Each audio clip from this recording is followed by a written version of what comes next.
Hello students, today we will see the topic Principle of Scientific Management. In the earlier of 19th century, the industry started.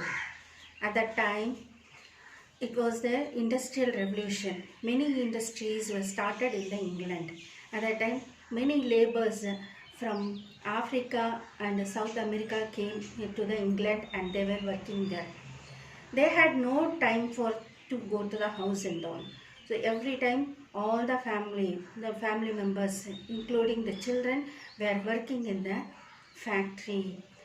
At that time, at this junctionary, Mr. Frederick Winslow Taylor brought about a scientific approach to managing the workforce after his experiment with Africa and South America slaves employed in Coldfield in England. His aim was absolute harmony in workplace overall productivity of the organization. So, principle of scientific management proposed by Taylor were 5 principles.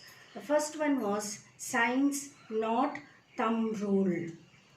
Science, not thumb rule means the approach should be scientifically, not by the thumb rule. Already we know what is the meaning of thumb rule. Thumb rule is nothing but whatever the manager is saying, according to that, the workers has to do their work. That is known as thumb rule. Scientific F.W. Taylor approached that it should be scientific, not the thumb rule. Rules of thumb means decisions taken by the manager as per their personal judgment. According to the Taylor, even small production activities like loading iron sheet into boxcar can be scientifically planned. This will help saving time as well as human energy. Decisions should be based on scientific inquiry with cause and effect relationship. Cause and effect relationship is nothing but before itself forecasting what work we are doing. According to that, the result will be there. That is known as cause and effect relationship. And scientific analysis is nothing but the method used in any scientific investigation includes research and experimentation, collection of data, analysis of data, and formulation of certain principles on the basis of such analysis. Scientific management seeks to maximize the efficiency of plant using this method for operation. And second one is harmony, not discard. Harmony means it is nothing but good relationship between the management and worker. Taylor emphasized that there should be complete harmony between the workers and management, since if there is any conflict between the two, it will not be beneficial either for the worker or the manager.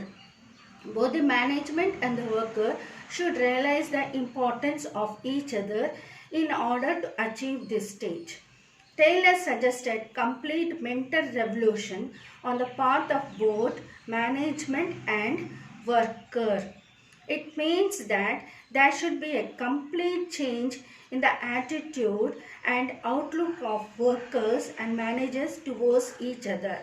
It should always be kept in mind that the prosperity for an employer cannot exist for a long time unless it is accompanied by the prosperity of employees of that organization and vice versa. It becomes possible by sharing a part of surplus too with the workers. That means whatever the profit the management is getting, it should share a part of the profit to the workers, giving trainings to the employees, division of work should be divided, team spirit should be there, positive attitude should be there, sense of discipline should be there, sincerity, etc. This and all, this attitude and all makes harmony between the management and the workers. And next, third one is mental revolution. Mental revolution is nothing but the technique of mental revolution involves a change in the attitude of workers and management towards each other. Both should realize the importance of each other and should work with full cooperation. Management as well as workers should aim to increase the profit of the organization. For this, the workers should put in their best effort so that the company makes profit, and on the other hand, management should share part of profit with the workers. Thus, mental revolution requires a complete change in the outlook of both management and workers. There should be a spirit of togetherness between the workers and management, that is known as mental revolution. Next, fourth one, cooperation, not individualism. The principle is an extension of principle of harmony, not discord, and lays stress on the mutual cooperation between workers and management. Cooperation, mutual confidence, sense of goodwill should prevail both among both managers as well as workers. The intention is to replace internal competition with cooperation. Both management and workers should realize the importance of each other.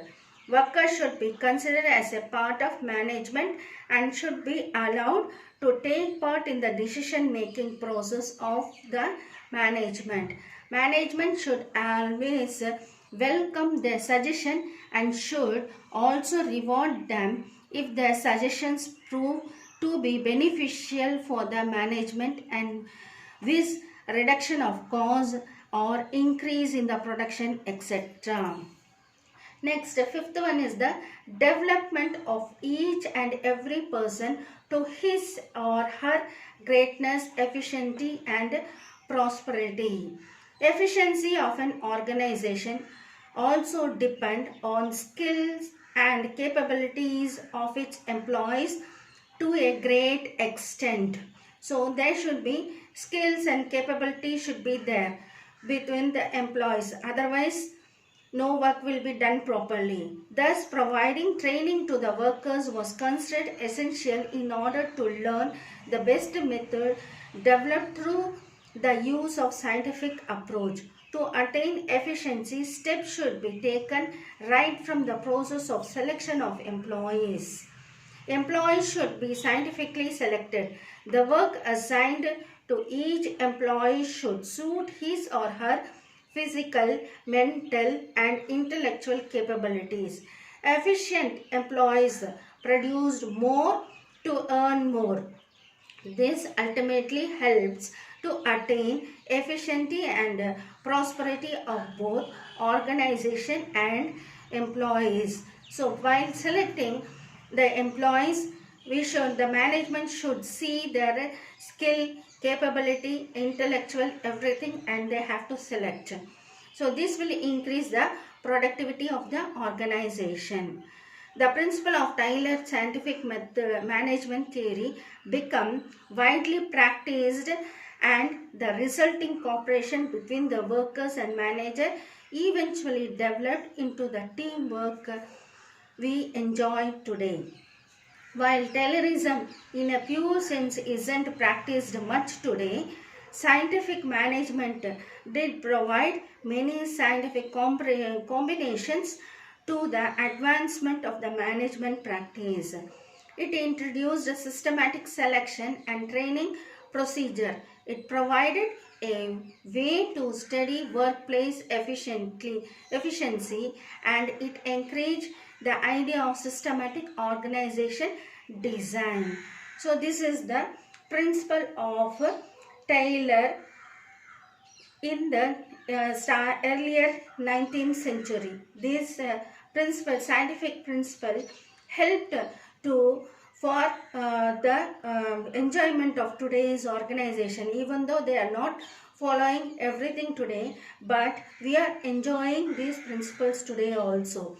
By this, I conclude the session of this principle of scientific management. I hope you would have understood what I told today. Thank you.